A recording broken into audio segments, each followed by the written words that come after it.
आपने कभी न कभी ओरे का नाम तो सुना ही होगा, लेकिन क्या फायदा तुम्हें अभी तक ओरे का असली मतलब भी नहीं पता। क्योंकि तुमने मेरी वीडियो पे क्लिक किया है तो मैं तुम्हें ओरे का असली मतलब तो बताऊंगा, लेकिन 5 ऐसे मूव्स भी बताऊंगा जिन्हें फॉलो करने के बाद ना चाहते हुए भी तुम्हारा ओरा इतना ज्यादा स्ट्रॉन्ग होगा कि तुम एक मास्टरपीस लगोगे। इस इंट्रो को सुनने के बाद समझदार लोग समझ गए होंगे कि ये वीडियो कितनी इंपॉर्टेंट है। So let's begin.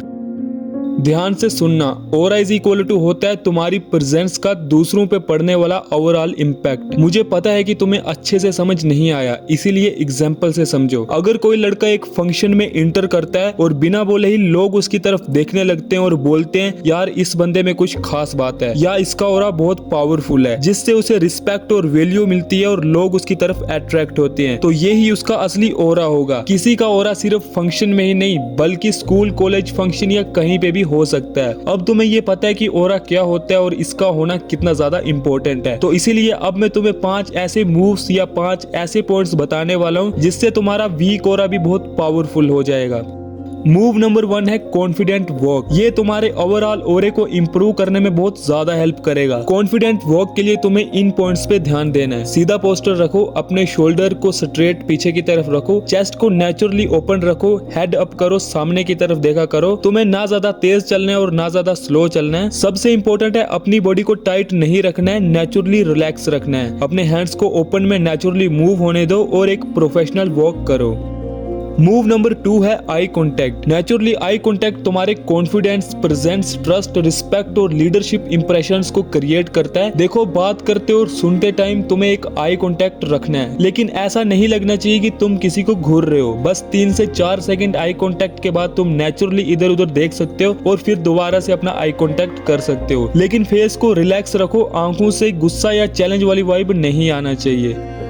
Move number 3 है खुद की वैल्यू करो, खुद की रिस्पेक्ट करो। अगर तुम खुद की वैल्यू नहीं करोगे तो दूसरे लोग भी तुम्हारी वैल्यू नहीं करेंगे और पावरफुल ओरे के लिए तुम्हें खुद की रिस्पेक्ट करनी ही होगी। अगर कोई ग्रुप या कोई इंसान तुम्हें रिस्पेक्ट नहीं करता तो तुम क्या उसके आगे पीछे घूमते रहते हो? छोड़ दो उसे और अपनी वैल्यू करो, और जरूरत पड़ने पे उसे नो भी बोल दो। हमेशा किसी को खुश करने की कोशिश मत करो, खुद को भी कभी खुश रखा करो। अपनी हेल्थ पे ध्यान दो, खुद पे ध्यान दो। ऐसा करने से तुम खुद की वैल्यू करोगे, जिससे लोग भी तुम्हारी वैल्यू करेंगे।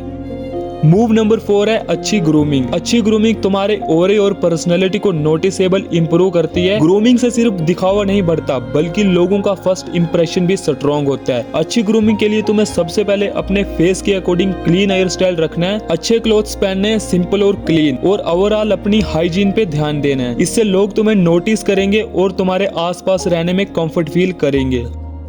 मूव नंबर 5 है इमोशंस पे कंट्रोल रखो। जो इंसान अपने इमोशंस पे कंट्रोल करता है वो हर सिचुएशन में सोच समझ के डिसीजन लेता है और अपनी लाइफ को अपने हिसाब से चलाता है। कोई उनके बारे में क्या बोल रहा है उन्हें कुछ ज्यादा फर्क नहीं पड़ता, इसीलिए वो अपनी लाइफ में हमेशा खुश रहते हैं। अगर तुम अपने इमोशंस को कंट्रोल कर लेते हो तो तुम मैच्योर कैटेगरी में आओगे, जिससे तुम्हारा ओवरऑल ओरा भी स्ट्रॉन्ग होगा। अगर तुम ऐसी ही वीडियो देखोगे और फॉलो करोगे तो तुम एक मास्टरपीस बन सकते हो।